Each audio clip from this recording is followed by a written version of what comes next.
Mobile घर में है कि नहीं? और हिंदुस्तान में मोबाइल, जितने हिंदुस्तान में मोबाइल है, केवल 1% फोन भी भारत में नहीं बनता। हम चीन से मोबाइल मंगाते थे और हमारे ही पैसे से चीन हमको गरियाने धमकाने का काम करता है। माननीय मोदी जी ने संकल्प किया, हम अपने देश में मोबाइल मैन्युफैक्चरिंग करेंगे। और आज मैं गर्व के साथ में कह सकता हूं कि हिंदुस्तान में जितने मोबाइल बिकते हैं, उसका 98% मोबाइल आज हम हिंदुस्तान में बनाते हैं। केवल हम अपने लिए नहीं बनाते। आज जब हमने मोबाइल बनाने का काम शुरू किया, जो देश सबसे बड़ा इंपोर्ट करने वाला देश था, आयात करने वाला देश था, आज दुनिया में दूसरा सबसे बड़ा मोबाइल मैन्युफैक्चरर देश बना। और पिछले 1 साल में हमने $1 बिलियन 8,500 करोड़ रुपए के मोबाइल तो हमने जो है वो निर्यात करने का काम किया।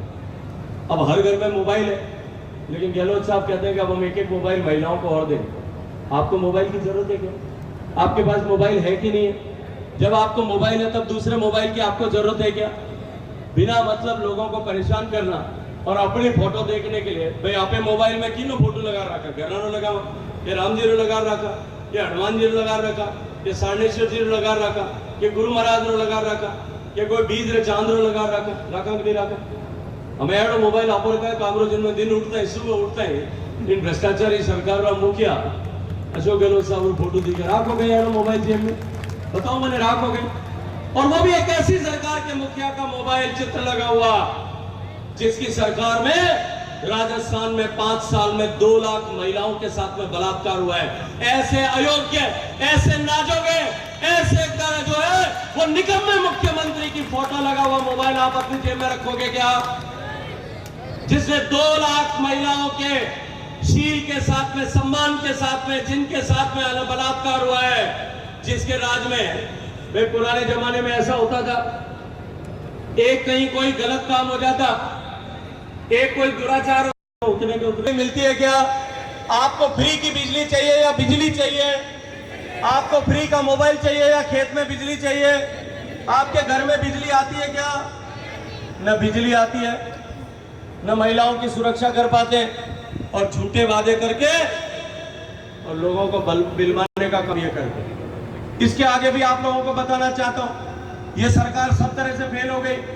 भ्रष्टाचार की पराकाष्ठा की, और भ्रष्टाचार में तो रेस लगी हुई थी अब की बार यहाँ के विधायकों में। और एक बात की तारीफ तो करनी पड़ेगी आपके यहाँ के माननीय नेताजी कि जब भ्रष्टाचार की दौड़ में सारे विधायक दौड़ रहे थे, तो नेताजी डबल इंजन की सरकार बना करके दौड़ रहे थे। यहाँ पे नेताजी के बेटे की एक जेब में पैसा जा रहा था, नेताजी के जेब में दूसरी जेब में पैसा जा रहा था, और रेस में जो है राजस्थान में 1 नंबर पर अगर कोई आया तो वो सिरोही वाला आया। राजस्थान में सबसे ज्यादा भ्रष्टाचारी अगर कोई बना तो वो सिरोही वाला बना। क्या सिरोही के लोग ऐसे नेताओं को बर्दाश्त करेंगे? इस सिरोही की ऐतिहासिक धरती में क्या ऐसे लोगों को दोबारा पनपने देंगे? भाई मैं एक बात पूछूं, हमारे इतने सारे मातृशक्ति माताओं बहना बिराजी और गांव रमिनेक में बैठे, मैं पहल के हमारे हाथ धोखा हुआ नहीं हुआ? हुआ कि नहीं हुआ? बोलो भाई, किसाना साथ धोखा हुआ? आप ब्याज माफ कर दे, आप जो है आप कर्जो माफ कर दे, धोखो करियो कि नहीं करियो? युवा हमारे साथ धोखो करियो कि नहीं करियो? माताओं बहना साथ धोखो करियो कि नहीं करियो? अब अगर एक बात पूछो आपने, आपने घर में रात रसोई में दूध रखियो है, पीन रो आप लगनो भूल जाओ और आटो नहीं बंद करा और मिनी आवे दूध पी जाए, हो जाए कभी इनका शरीर में गलती हो जाए, एक दिन दूध पी जाए और हिली हिली बिल्ली दूसरी बार आवे तो आप कहेंगे। आदरणीय नरेंद्र मोदी जी की सरकार काम कर रही है, और जिस तरह से नरेंद्र मोदी जी की सरकार ने देश के हर एक वर्ग, देश के हर एक हिस्से को आगे बढ़ाने के लिए, एक तरफ गरीब के जीवन में परिवर्तन लाने के लिए, तो दूसरी तरफ विभिन्न योजनाओं के माध्यम से राष्ट्र को सशक्त करते हुए भारत की छवि पूरे विश्व भर में कई पायदान ऊपर उठाने का काम किया। मित्रों, हमारा देश बहुत लंबे संघर्ष के बाद में आजाद हुआ। अंग्रेजों की लगभग 2 साल की गुलामी, जिस दिन अंग्रेज धरती पर आया था उस दिन से लेकर के भारतवासियों का अंग्रेजों को हराने, हटाने, भगाने के लिए संघर्ष प्रारंभ हो गया। और इस 200 साल के संघर्ष में लाखों लोगों ने अपनी कुर्बानी दी। अनेक लोग हंसते हंसते तलवारों के धार पर मौत के घाट उतार दिए गए। हजार हजार ऐसे लोग होंगे जिन्होंने हंसते हंसते बंदूक की गोली खाना स्वीकार किया होगा। हजारों लोग ऐसे होंगे जिन्होंने इस देश की स्वतंत्रता संग्राम में, आजादी की लड़ाई में फांसी के फंदों पर झूल जाना स्वीकार किया होगा। हजारों ऐसे लोग थे जिन्होंने वीर सावरकर की तरह कोलू में बैल की तरह जुट जाना स्वीकार किया होगा, तब जाकर के हमारा देश आजाद हुआ।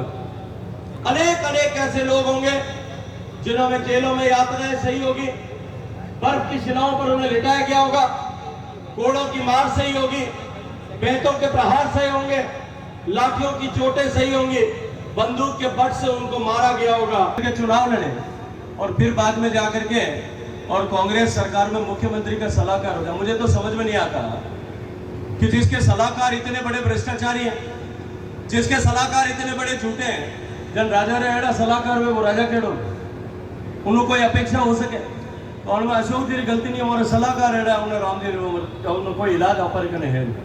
तो अब की बार मैं आप लोगों को ये चेताने के लिए आया। इतना सब कुछ होता है, उसके बाद में भी एक बात मैं आपसे और करना चाहता हूं। देखो, हम सारी चोट सहन कर सकते, हमारे भविष्य पर चोट करो हम सहन कर लेंगे, हमारी जमीनें बिकवाओ शायद हम सहन कर लेंगे, हमको आत्महत्या के लिए मजबूर करो हम सहन कर लेंगे, हमारी माताओं बहनों की इज्जत के साथ में खिलवाड़ होगी, खून का घूंट पी करके भी सहन कर लेंगे।